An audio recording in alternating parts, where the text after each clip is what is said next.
नमस्कार, म अनिस्मा बस्नेत। नमस्कार, म कावेरी पौडेल। राति 8 बजेको जनता समाचारमा स्वागत छ। सबैभन्दा पहिले प्रमुख समाचार।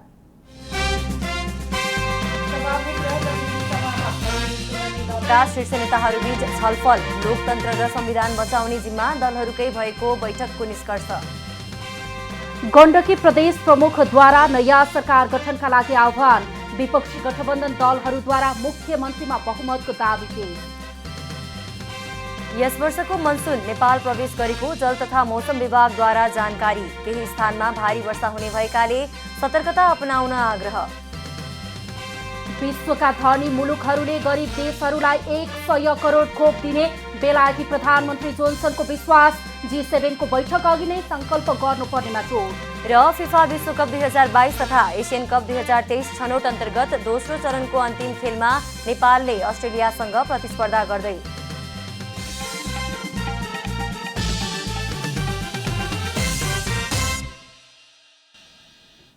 अब पूरा समाचार। राजनीतिक दलका शीर्ष नेताहरूले अहिले लोकतन्त्र र संविधान गम्भीर सङ्कटमा परेको भन्दै त्यसलाई बचाउनु पर्ने निष्कर्ष निकालेका छन्। सभामुख अग्नि सापकोटाले बोलाउनु भएको सर्वदलीय बैठकमा सहभागी नेताहरूले यस्तो निष्कर्ष निकालेका हुन्। सभामुख अग्नि सापकोटाले शुक्रबार बोलाउनु भएको सर्वदलीय बैठकपछि पूर्व प्रधानमन्त्री तथा जसपाका नेता डाक्टर बाबुराम भट्टराईले प्रतिनिधि सभा पटक पटक विघटन भएको भन्दै लोकतन्त्र नै धरापमा परेकाले यसलाई बचाउन राजनीतिक दलहरू लाग्नुपर्नेमा सबै दल सहमत भएको बताउनुभयो। नेता भट्टराईले पटक पटक संसद विघटन गरिनु निरङ्कुशता र स्वेच्छाचारिताको पराकाष्ठा भएको भन्दै 146 जनाले अदालतमा निवेदन दिएको र सोही अनुसार निकास आउनेमा विश्वास गरिएको बताउनुभयो। अनि संविधानै उल्टाइदिने, व्यवस्था उल्टाइदिने भने सबै गइहाल्यो। त्यसले त्यो सिधै उनीहरूले के बुझ्नुपर्छ भने यस्तो परिस्थिति सिर्जना गर्ने, सङ्कट समाधान हुन नदिने, एकपछि अर्को सङ्कट थप्दै लिएर जाने। ल मान्नुहोस्, अहिले पटक पटक संसद जुन विघटन भयो पुस 5 र अहिले चाहिँ जेठ 8 सम्म, त्यो त असंवैधानिकै छ। त्यसपछि त अहिले 6 महिनाभित्र चुनाव हुनुपर्छ। चुनाव गर्ने लक्षण त देखिँदैन। चुनावी सरकारले चाहिँ पटक पटक मन्त्रीमण्डल विस्तार गर्ने, अध्यादेश जारी गर्ने त गर्दैन भने चुनाव त हुँदैन। अनि चुनाव नभएपछि के हुन्छ? संविधान त फेल हुन्छ। संविधान फेल भएपछि जुन भ्याकुम पैदा हुन्छ अनि त्यसमा चाहिँ खेलेर अन्ततः व्यवस्था असफल हो भनेतिर लिएर जाने, त्यो ग्रान्ड डिजाइन हो। यसलाई रोक्नुपर्छ। चुरे लगायतका क्षेत्रमा बालुवा, ढुङ्गा, गिट्टी निकासी गर्ने सरकारको निर्णय गलत रहेको सर्वदलीय बैठकमा सहभागी दलका नेताहरूले ठहर गरेको जसपा अध्यक्ष उपेन्द्र यादवको भनाइ छ। र अब सर्वोच्च अदालतमा 146 जना प्रतिनिधि सभाका सदस्यहरू उभिएर शनाखत गरेर दिएको रिट, र त्यो रिट अहिले चाहिँ के छ भने सर्वोच्चमा विचाराधीन रहेको छलफल क्रम सुरु भइसकेको अवस्थामा हामीलाई आशा छ सर्वोच्च अदालतले न्याय दिनेछन् र संविधान र लोकतन्त्रको रक्षा गर्नेछन् भन्ने कुरामा हाम्रो सबै पार्टी हामीहरू उपस्थित भएका छौँ, विश्वस्त भएका छौँ। यता राप्रपा नेता दीपक बोहराले पनि सर्वोच्च अदालतले फैसला नगर्दासम्म यस विषयमा छलफल गर्न नहुने सुझाव दिएको बताउनुभयो। कोर्टमा भएको कुरालाई अहिले हामीले यहाँ छलफल नगरौँ भनेर राखियो। र अनि अर्को कुरा, नेपाली जनतालाई अब जब सबै नेताहरू यहीँ छन् भनेको अवस्थामा नेपाली जनतालाई खोपको व्यवस्था गर्नुपर्छ भनेर राखियो। बैठकमा कांग्रेस सभापति शेरबहादुर देउबा, माओवादी केन्द्रका अध्यक्ष पुष्पकमल दाहाल, जनता समाजवादी पार्टी जसपाका अध्यक्ष उपेन्द्र यादव, एमाले नेता माधव कुमार नेपाल लगायत सहभागी हुनुहुन्थ्यो। सभामुख सापकोटाले पूर्व प्रधानमन्त्री र संसदमा प्रतिनिधित्व गरेका राजनीतिक दलका नेतालाई बैठकमा बोलाउनु भएको थियो। क्यामेरामा शैलेन्द्र गोविन्द अमात्यका साथ कमला हमाल, काठमाडौँ। गण्डकी प्रदेशका विपक्षी गठबन्धनका दलहरूले प्रमुख सीता पौडेल समक्ष नयाँ सरकार बनाउन बहुमतको दाबी पेश गरेका छन्। नयाँ सरकारका लागि बहुमतको दाबी गर्न दीपक मनागे सहितका 31 सांसद प्रदेश प्रमुख समक्ष पुगेका हुन्। विपक्षी गठबन्धनका सांसदहरूले संविधानको धारा 168 को 5 अनुसार सरकार बनाउन कांग्रेस संसदीय दलका नेता कृष्णचन्द्र नेपाली पोखरेललाई समर्थन रहेको जनाएका छन्। यसअघि प्रदेश प्रमुख पौडेलले सरकार बनाउने दाबी पेश गर्न 24 घण्टाको समय दिनुभएको थियो। प्रदेश प्रमुखले संविधानको धारा 168 को उपधारा 5 बमोजिमको सरकार गठनका लागि शनिबार दिउँसो 3 बजेसम्मको समय दिएर आह्वान गर्नुभएको थियो। ठूलो दलका नेताको हैसियतले गत 29 वैशाखमा मुख्यमन्त्री बन्नुभएका पृथ्वी सुब्बा गुरुङले बिहीबार संसदमा विश्वासको मत गुमाउनु भएको थियो। मतदानमा 60 सदस्यीय प्रदेश सभाका 27 एमाले सांसद बाहेक अरूले उहाँलाई साथ नदिँदा 57 मत खसेकोमा उहाँको विपक्षीमा 30 मत परेको थियो। कुल 60 सदस्यीय प्रदेश सभामा सरकार बनाउन बहुमत अर्थात् 31 मत आवश्यक पर्छ। नयाँ सरकारले पनि 30 दिनभित्र विश्वासको मत लिनुपर्ने प्रावधान रहेको छ। कर्णाली प्रदेशका 4 सांसद निष्कासन गर्ने एमाले 10औं महाधिवेशन आयोजक कमिटिको निर्णयलाई सर्वोच्च अदालतले अवैध ठहर्याएसँगै वरिष्ठ नेता माधव कुमार नेपाल समूह बलियो भएको चर्चा हुन थालेको छ।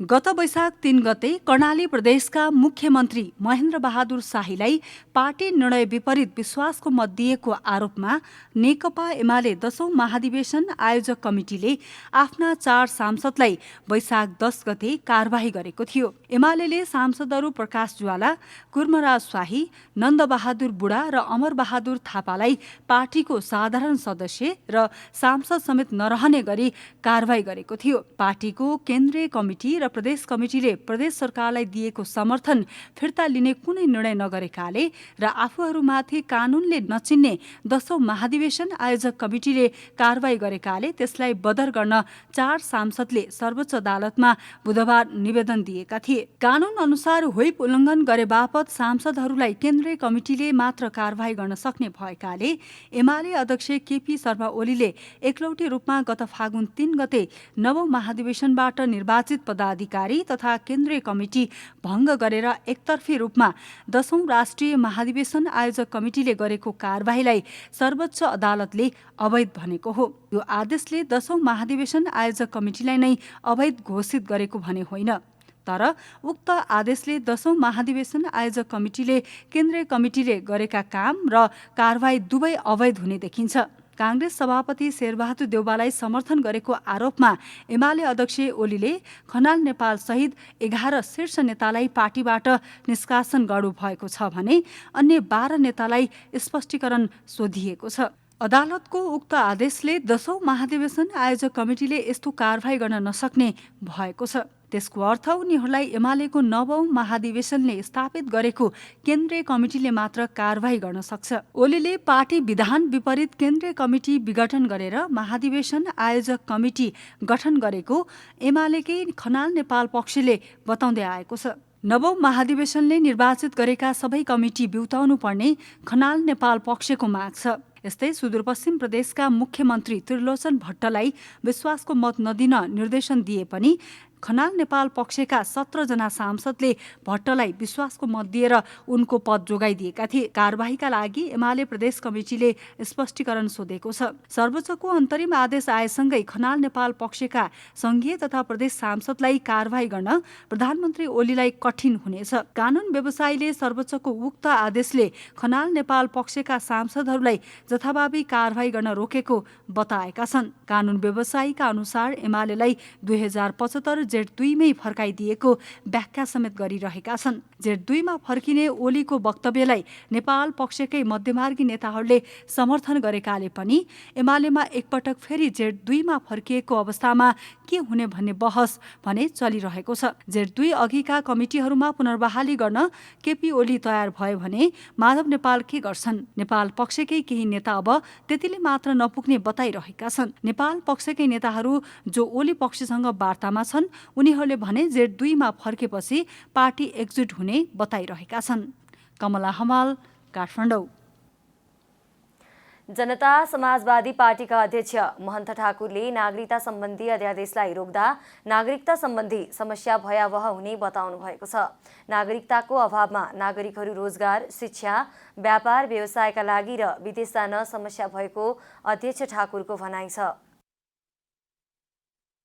नेपाल सरकारले नागरिकता सम्बन्धी अध्यादेश जारी गरेको विरुद्धमा परेको रिटमा सर्वोच्च अदालतले सुनुवाई गर्दै तत्काल कार्यान्वयन नगर्नु भनेर अन्तरिम आदेश दिएपछि जनता समाजवादी पार्टीका नेताहरू रुष्ट बनेका छन्। उद्योग वाणिज्य तथा आपूर्ति मन्त्रीमा नियुक्त मन्त्री राजकिशोर यादवको सम्मानमा आयोजित कार्यक्रममा जनता समाजवादी पार्टीका अध्यक्ष महन्त ठाकुरले अध्यादेश पनि कानून नै भएकाले सर्वोच्च अदालतले रोक्नु गलत भएको बताउनुभयो। उहाँले 3 वर्षदेखि नागरिकता सम्बन्धी विधेयक संसदमा अड्किएको उल्लेख गर्दै संसदले नागरिकता सम्बन्धी विषयमा निर्णय गर्न नसकेको बताउनुभयो। नागरिकताको अभावमा नागरिकहरू रोजगार, शिक्षा, व्यापार, व्यवसायका लागि र विदेश जान समस्या भएको भन्दै राज्यको सेवा सुविधाबाट वञ्चित हुनु परेको भन्दै उहाँले पार्टीका तर्फबाट सहभागी नवनियुक्त मन्त्रीहरूलाई आपसमा समन्वय गरेर काम गर्न निर्देशन पनि दिनुभयो।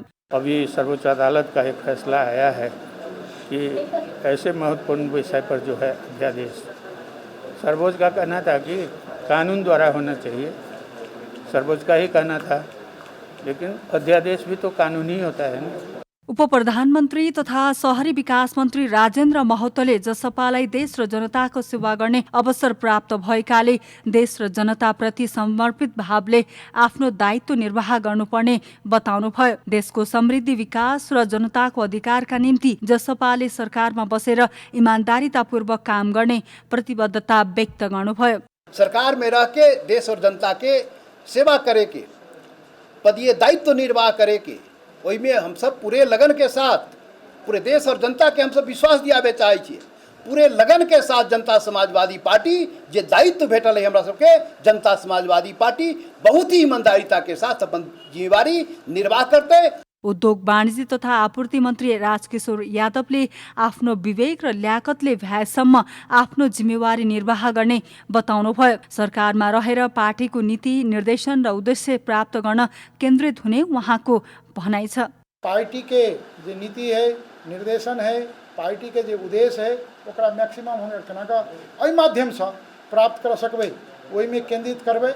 नेपाल सरकार जे लक्ष्य लग आगू बढ़ रहा है, नेपाल सरकार के मंत्री के रूप में निश्चित रूप से हम वही अपन ध्यान केंद्रित करके ईमानदारी पूर्वक, निष्ठापूर्वक वही काम करबै। उहाँले सरकारको लक्ष्य प्राप्तिका लागि निष्ठापूर्वक काम गर्ने बताउनुभयो। उहाँले आफू सामूहिक रूपमा काम गर्न प्रतिबद्ध रहेको पनि बताउनुभयो। पछिल्लो 24 घण्टामा थप 3750 जनामा कोरोना संक्रमण पुष्टि भएको छ। पीसीआर विधिबाट 9598 जनाको परीक्षण गर्दा 2709 र एन्टिजेन विधिबाट 5584 जनाको परीक्षण गर्दा 1041 जनामा संक्रमण पुष्टि भएको स्वास्थ्य तथा जनसङ्ख्या मन्त्रालयले जनाएको छ।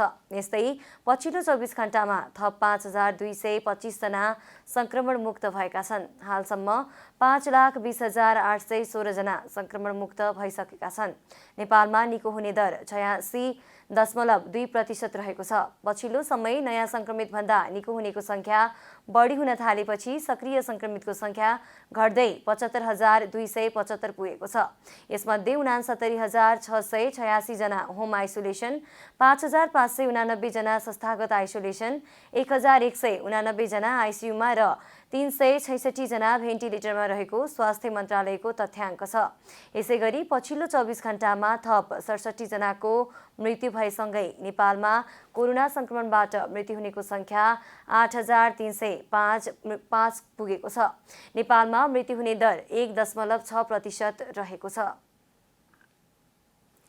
बाँकीमा कोरोना भाइरस संक्रमण तीव्र रूपमा फैलिएपछि बन्द गरिएका अस्पतालका ओपीडी सेवा सञ्चालन हुन थालेका छन्। भाइरस संक्रमितको चाप बढेसँगै अस्पतालमा अन्य सबै सेवा बन्द गरेर कोभिड डेडिकेटेड सेवा मात्रै सञ्चालन गरिरहेको नेपालगञ्ज मेडिकल कलेज शिक्षण अस्पताल कोहलपुरले ओपीडी सेवा सुरु गरेको हो। पहिले झैं नियमित रूपमा ओपीडी लगायतका सेवा सुरु भएको अस्पतालले जनाएको छ। अब अस्पतालले कोभिड र नन कोभिडका दुवै सेवा नियमित गर्ने बताएको छ। यसअघि नेपालगञ्ज मेडिकल कलेज नेपालगञ्जमा नन कोभिड र शिक्षण अस्पताल कोहलपुरमा कोभिडका बिरामीहरूको उपचार हुँदै आएको थियो। अस्पतालमा 130 बेड क्षमताको कोरोना वार्डमा हाल जम्मा 33 जना मात्र सक्रिय संक्रमित रहेको हुँदा नन कोभिड बिरामीहरूको भर्ना सुरु गरिएको अस्पतालका उपनिर्देशक दिनेश श्रेष्ठले जानकारी दिनुभयो। दोस्रो कुरा चाहिँ अलि यो गाउँपालिका स्तरमा लोकल लेभलमै हाम्रो एन्टिजेन टेस्टहरू चाहिँ प्रशस्त हुन थालेको कारणले गर्दा हाम्रो पिसिआर गर्ने बिरामीहरू कम भएको छ। अब त्यो साथसाथै हाम्रो अहिले 130 बेडको जुन कोभिड भनेर छुट्टाएको बेडहरू वार्डहरू छ, अब त्यसमा पनि आजको दिनमा चाहिँ 33 जना बिरामी मात्र छ भने त्यो एकदम ओह्रालो लागेको अवस्था छ। यो एउटा सकारात्मक पक्ष हो भनेदेखि अब अर्को यो सँगसँगै हामीले फेरि अब यो गएको आइतबारदेखि 23 गतेबाट चाहिँ नन कोभिड केसहरू पनि हामीले भर्ना सुरु गरेका छौँ। पछिल्ला केही सातादेखि संक्रमितको संख्या घट्दै गएपछि शिक्षण अस्पताल कोहलपुरमा पनि पहिले झैं नियमित ओपीडी सेवा सुरु गरिएको हो। यसबीचमा अस्पतालले संक्रमित बिरामीको उपचार, संक्रमित बिरामीको शल्यक्रिया लगायतका सेवा दिइरहेको थियो। नेपालगञ्ज मेडिकल कलेजमा भने पहिलेदेखि नै ओपीडी लगायतका सेवा निरन्तर थिए। उता फेरि अस्पतालको ओपीडी सेवा कहिलेदेखि सञ्चालन गर्ने भन्ने अझै टुङ्गो लागेको छैन। अब यो सेकेन्ड वेभको चाहिँ मध्यतिर हामीलाई गभर्मेन्टबाट चाहिँ धेरै ठुलो सहयोग भएको छ। हामीलाई 50 बेडको चाहिँ एसडियुको सबै इन्स्ट्रुमेन्टहरू सामानहरू चाहिँ मन्त्रालयबाट प्राप्त भएको छ, जुन हामीले इन्स्टल गरि पनि सकेका छौँ र आउँदो सम्भावित थर्ड वेभको लागि हामी तयारी अवस्थामा छौँ। अब त्यसको लागि चाहिँ म नेपाल सरकार स्वास्थ्य मन्त्रालय प्लस यससँग सम्बन्धित सम्पूर्ण पदाधिकारीज्यू र विशेष गरेर हाम्रो प्रमुख विशेषज्ञज्यू महेन्द्र श्रेष्ठज्यूबाट चाहिँ जुन पहल गर्ने भएको छ, यसको लागि चाहिँ हामीले ठुलो सहयोगको रूपमा ल्याएको छौँ र एउटा मेरो व्यक्तिगत तर्फबाट पनि यो हाम्रो गभर्मेन्टले हाम्रो कलेजलाई रिवार्ड गरेको रूपमा मैले ल्याएको छु। अस्पतालमा अहिले परीक्षणको 5 देखि 7% मात्र कोरोना संक्रमित देखिएको र कोरोनाका बिरामीहरूको संख्यामा कमी आएकै कारण अब अन्य बिरामीहरूको सेवामा लाग्नुपर्ने बेला भएकाले सेवा सञ्चालन गरिएको डाक्टर श्रेष्ठले बताउनुभयो। नेपाली सेनालाई भारतीय सेनाले कोभिड-19 संक्रमण महामारीको रोकथाम, नियन्त्रण र प्रतिकार्यमा आवश्यक स्वास्थ्य सामग्री सहयोग गरेको छ। प्रधान सेनापति पूर्णचन्द्र थापालाई सैनिक मुख्यालय जङ्गी अड्डामा आयोजित कार्यक्रममा नेपालका लागि भारतीय राजदूत विनय मोहन क्वात्राले भारतीय सेनाद्वारा सहयोग स्वरूप उपलब्ध गराइएको स्वास्थ्य सामग्री हस्तान्तरण गरेको सैनिक जनसम्पर्क तथा सूचना निर्देशनालयले जनाएको छ। निर्देशनालयका अनुसार नेपाली सेनालाई भेन्टिलेटर, आइसियु, पिपी सेट र एम्बुलेन्स लगायतका स्वास्थ्य सामग्री प्राप्त भएको छ। सो अवसरमा प्रधान सेनापति थापाले राजदूत क्वात्रालाई भारतीय सेनाले प्रदान गरेको सहयोगका लागि आभार व्यक्त गर्दै धन्यवाद ज्ञापन गर्नुभएको थियो। यस वर्षको मनसुन नेपाल भित्रिएको छ। सामान्यतया मनसुन जुन 10 तारिखमा भित्रिने मनसुन यस वर्ष एक दिन ढिला गरी भित्रिएको हो। मौसम पूर्वानुमान महाशाखाले विज्ञप्ति निकालेर मनसुन भित्रिएको जनाएको छ। बंगालको खाडी आसपास विकसित भएको न्यून चापीय क्षेत्रका कारण शुक्रबार प्रदेश 1, प्रदेश 2 र बागमती प्रदेशमा मनसुन भित्रिएको महाशाखाले जनाएको छ। पूर्वी ठाउँबाट भित्रिएको मनसुन अबको 1-2 दिनमा देशैभरि फैलिने सम्भावना रहेको महाशाखाको अनुमान छ। मनसुन भित्रिएकाले आगामी साता देशका धेरै स्थानहरूमा हल्कादेखि मध्यम र केही ठाउँहरूमा ठूलो वर्षा हुने भएकाले आवश्यक सतर्कता अपनाउन महाशाखाले अनुरोध समेत गरेको छ।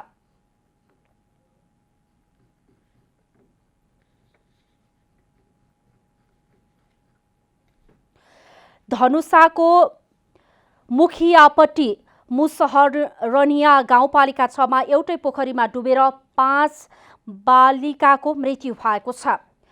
दिउँसो पौडी खेल्न गएका 10 देखि 13 वर्ष उमेर समूहका बालिकाको डुबेर मृत्यु भएको जिल्ला प्रहरी कार्यालय धनुषाले जानकारी दिएको छ। प्रहरीका अनुसार स्थानीय पल्टु यादवका 12 वर्षकी छोरी लक्ष्मी निया, जोगेन्द्र भगतका 10 वर्षकी छोरी चन्द्र कुमारी, राजगिर पूर्वेका 13 वर्षकी छोरी मन्जु, जगन्नाथ ठाकुरका 12 वर्षकी छोरी चाँदनी र उतिम शाह तेलीका 12 वर्षकी छोरी ललितको मृत्यु भएको हो। घटनाबारे थप अनुसन्धान भइरहेको प्रहरीले जनाएको छ। सप्तरीका किसानहरूलाई चैते धान काट्ने चटारो सुरु भएको छ। अहिले सप्तरीको छिन्नमस्ता गाउँपालिका लगायत पूर्वी र पश्चिमी क्षेत्रमा कृषकहरू चैते धान काट्नमा व्यस्त छन्। छिन्नमस्ता गाउँपालिका खुदीबखारी, कोचाबखारी, सखडा, लोखरम, बरही, वीरपुर, लालपट्टी लगायतका क्षेत्रमा झण्डै 100 बिघा क्षेत्रफलमा लगाइएको चैते धान काट्न यति बेला कृषकहरू व्यस्त छन्। यद्यपि गत वर्षको अनुपातमा उत्पादनमा देखिएको कमीले कृषकहरू निराश बनेका छन्। यस वर्ष चैते धानमा किराको प्रकोप देखिएका कारण उत्पादनमा कमी आएको छ भने धानको खरिद मूल्य पनि न्यून नै रहेकाले लगानी उठ्न पनि कठिन हुने कृषकहरूले बताएका छन्। मौसम जना धान फुटले तखने बरसात हालल के तो फूल झाड़ दल के तो खखरी भए गेलै बेसी भाव आन साल 1800 रुपये बड़ा रहे छलै एबरी 1300 में तोल भए रहल छै त तै सब लए कऽ मौसमी सिँचाइले मात्र चैते धानलाई नपुग्ने र सिँचाइको समेत अभाव नै रहेकाले बोरिङ र मोटरबाट सिँचाइ महँगोमा मालखाद्य र कीटनाशक खरिद तथा मजदुर गरेर चैते धान लगाउन अलि बढी नै महँगो पर्ने गरेको कृषकहरूको भनाइ छ। तोर में जे छै से माटि में भरि दिना रहे छै आ रात के निकले छै उ त ओकर टूर जे छै काटि के धान के शीश गिरा दै छै आधा पर से तो उ जे गिरा देलकै तै पर जे छै से 2 मन के कट्ठा एलै पीलू भाँजा रहे छै उ कीड़ा माटि में रहे छै। जिल्लाको छिन्नमस्ता सहित तिरहुत गाउँपालिका तथा सडक नगरपालिका सहितका ठाउँमा गत वर्ष सप्तरीमा 215 हेक्टर क्षेत्रफलमा चैते धान लगाइएको थियो, जसबाट 4 देखि 5 मेट्रिक टनको हिसाबले 1125 मेट्रिक टन धान उत्पादन भएको थियो। यस वर्ष भने उत्पादनमा केही कमी आउने कृषि ज्ञान केन्द्र राजविराजले जनाएको छ। सडकको अवस्था राम्रो नहुँदा रसुवाको टिमुरेका सर्वसाधारणले दुःख भोग्नु परेको छ। सिन्धुपाल्चोकको तातोपानी नाकाको विकल्पमा हेरिएको रसुवाको टिमुरेसम्म पुग्ने सडकको दुरावस्थाले स्थानीय जनताले दुःख पाएका हुन्। रसुवाको धुन्चेदेखि छिमेकी राष्ट्र चीन जोडिने नाका टिमुरेको सडकको अवस्थाले स्थानीय जनताको दैनिकीमा समेत नकारात्मक असर परेको छ। हिमाली क्षेत्र भएकाले यस क्षेत्रमा पर्याप्त उब्जनी हुँदैन, सबै कुरा किनेर चलाउनु पर्ने हुन्छ। सडकको अवस्था राम्रो नहुँदा पर्याप्त सामान नपाइने भएकाले सामान महँगो हुने, बासी सडेगलेको खाद्यान्न पुग्ने भएकाले स्थानीय जनताले दुःख पाएका छन्। टिमुरेकी स्थानीयहरू खाद्यान्न, लत्ता कपडा र तरकारीमा समेत काठमाडौँको भर पर्नु परेको गुनासो गर्न थालेका छन्। खराब बाटोको मारसँगै कोरोना संक्रमणको जोखिमका कारण लगाइएको निषेधाज्ञाले समेत दुःख पाएको स्थानीय व्यवसायीको भनाइ छ। बाटो बन्छ भन्न लागेको 5-6 वर्ष भइगयो, खै बाटो अझै राम्रो सुधार छैन, केही राम्रो व्यवसाय चाहिँ छैन। यहाँ पैसा भए पनि किनेर खाने लाउने चिज छैन काठमाडौँ नभइकन। यहाँ चाहिँ अरू बेला नाका खुल्ला कि अलिक मान्छे पनि चलफल हुन्थ्यो, अहिले त अब थप्प छ। अब सामान ल्याइन्छ यसो कुहिएर यसो जान्छ केही यसो जान्छ। धुन्चे टिमुरे सडक खण्डको स्तरोन्नति गर्ने विषय वर्षौंदेखि योजनामा परे पनि समयमै काम हुन सकिरहेको छैन। मुख्य सहर जोड्न बाटो लामो भएको र सडकको अवस्था पनि सुध्रन नसकेपछि व्यापार व्यवसाय पनि हुन छाडेको छ। अब नेपाल सरकारले बाटो राम्रो बनिदिनु पर्यो। हाम्रो बाटो अलि लामो समय पनि भयो, मुनिङ बाटो अलि बाटो भने छैन, माथि बाटो पहिरो आइरहन्छ, बाटो बिग्रिरहन्छ। रसुवाका पूर्व प्रतिनिधि सभा सदस्य मोहन आचार्यले सडकको स्तरोन्नति गर्न सरकारसँग विभिन्न चरणमा छलफल भए पनि मूर्त रूप पाउन नसकेको बताउनुभयो। उत्तरी छिमेकी चीनसँग जोड्ने सहज नाकाका रूपमा हेरिए पनि आवश्यक भौतिक पूर्वाधारको कमीले प्रयोगमा आउन नसकेको पूर्व सांसद आचार्यको भनाइ छ। सरकारले यस सडक खण्डलाई एक निर्वाचन, एक रणनैतिक सडक कार्यक्रम अन्तर्गत पारेको हुँदा आगामी आर्थिक वर्षमा काम हुने विश्वास व्यक्त गर्नुभयो। यो सडकलाई पवित्र धार्मिक स्थल गोसाइकुण्ड जाने बाटोमा परिणत गर्न सके धार्मिक पर्यटनमा आय आर्जन गर्न सकिने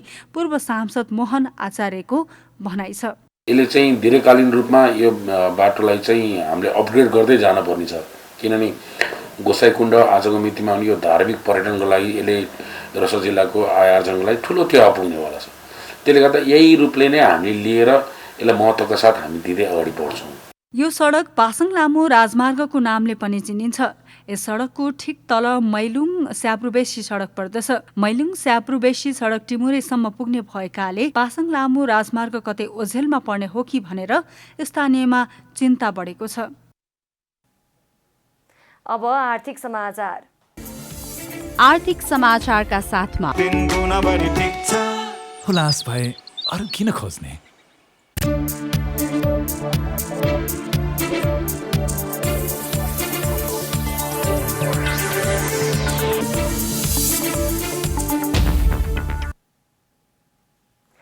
पछिल्लो समय लकडाउनका कारण सिन्धुलीका होटल व्यवसायीहरू समस्यामा पर्न थालेका छन्। बीपी राजमार्ग छेउछाउका होटल व्यवसायीहरू बैंकको ब्याज र कोठा भाडा कसरी तिर्ने भन्ने पिरलोमा परेका छन्।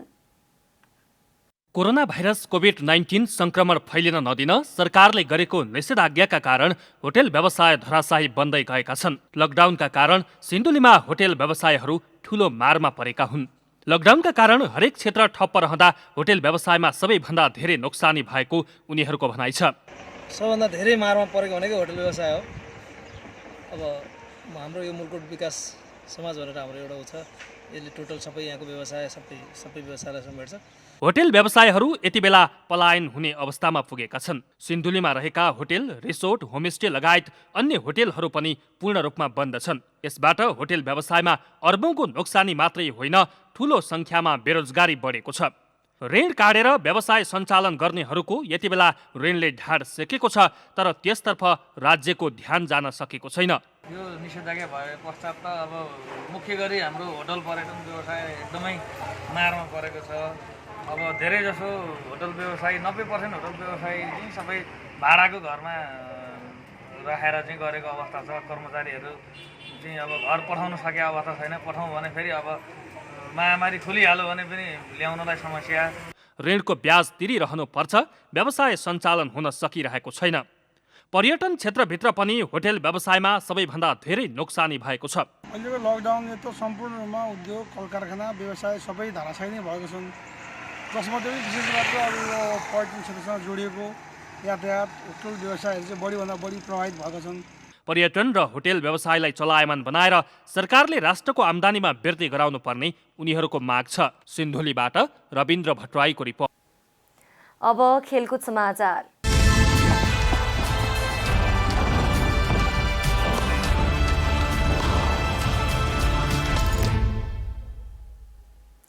फिफा विश्वकप 2022 तथा एशियन कप 2023 अन्तर्गत दोस्रो चरणको छनौट अन्तर्गतको अन्तिम खेलमा नेपालले अस्ट्रेलियासँग प्रतिस्पर्धा गर्ने भएको छ।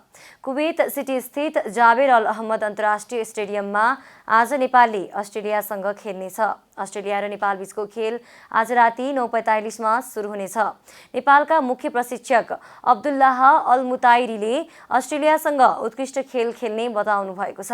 विश्वकप छनौटको तेस्रो चरणमा पुग्ने मौका गुमाइसकेको नेपालको प्लेअफको माध्यमबाट एसियन कप छनौटको तेस्रो चरण पुग्ने सम्भावना भने कायमै रहेको छ। 5 पटक विश्वकप खेलिसकेको अस्ट्रेलिया भने नेपाललाई हराएर विश्वकपको तेस्रो चरणको छनौटमा पुग्न चाहन्छ। समूह बीमा अस्ट्रेलिया 18 अङ्क जोडेर शीर्ष स्थानमा रहेको छ भने 6 अङ्क जोड्दै नेपाल चौथो स्थानमा रहेको छ। युरो कप 2020 शुक्रबारदेखि सुरु भएको छ। अघिल्लो वर्ष कोरोना महामारीका कारण हुन नसकेको प्रतियोगिता आजबाट सुरु भएको हो। युरो कपका 24 टोली बीचको प्रतिस्पर्धालाई फिफा विश्वकप पछिको रोमाञ्चक फुटबलका रूपमा लिने गरिएको छ। प्रतियोगिता विभिन्न 12 देशमा आयोजना हुनेछ। सन् 2012 को फाइनल खेलेको इटली त्यसअघि सन् 1968 को आफ्नो पहिलो सहभागितामै विजेता बनेको थियो। त्यस्तै सन् 1996 देखि मात्रै युरो कप खेल्ने मौका पाएको टर्की सन् 2008 मा सेमिफाइनलसम्म पुगेको थियो। अब मौसम समाचार।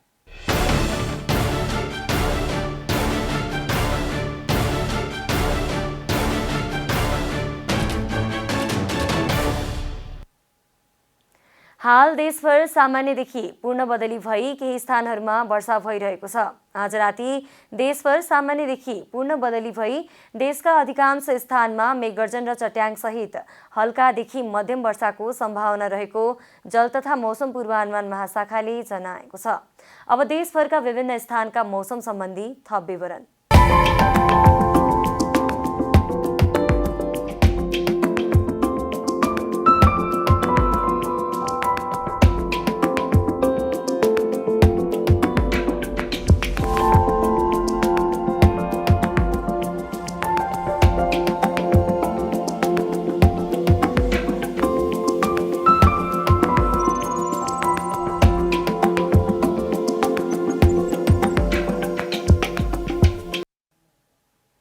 अन्त्यमा आजको डायरी।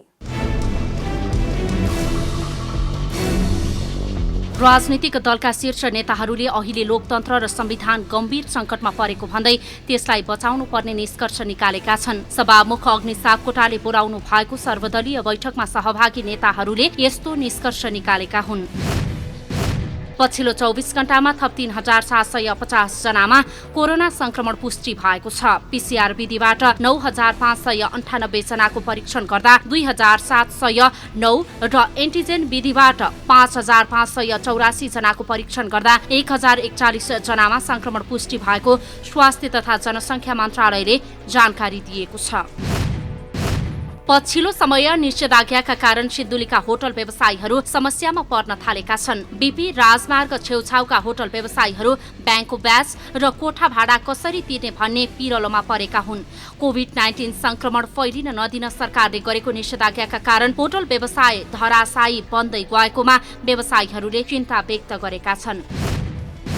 बेलायतका प्रधानमन्त्री बोरिस जोन्सनले गरिब देशहरूलाई आगामी केही सातापछि खोपहरू उपलब्ध गराउने बताउनु भएको छ। धनी राष्ट्रहरूको समूह G7 को बैठकको पूर्व सन्ध्यामा उहाँले आवश्यकता महसुस गरिएका देशहरूमा आगामी सातादेखि खोप उपलब्ध गराइने बताउनु भएको हो। बेलायतले 50 लाख खोप सेप्टेम्बर महिनाको अन्त्यसम्ममा उपलब्ध गराइने भन्दै यसै वर्षको अन्त्यसम्ममा अर्को 2 करोड 50 लाख खोप वितरण गर्ने जनाएको छ। युरोकप 2020 आजबाट सुरु भएको छ। अघिल्लो वर्ष कोरोना महामारीको कारण हुन नसकेको प्रतियोगिता आजबाट सुरु भएको हो। युरोपका 24 टोली बीचको प्रतिस्पर्धालाई फिफा विश्वकप पछिको रोमाञ्चक फुटबलका रूपमा लिने गरिएको छ। प्रतियोगिता विभिन्न 12 देशमा आयोजना हुनेछ।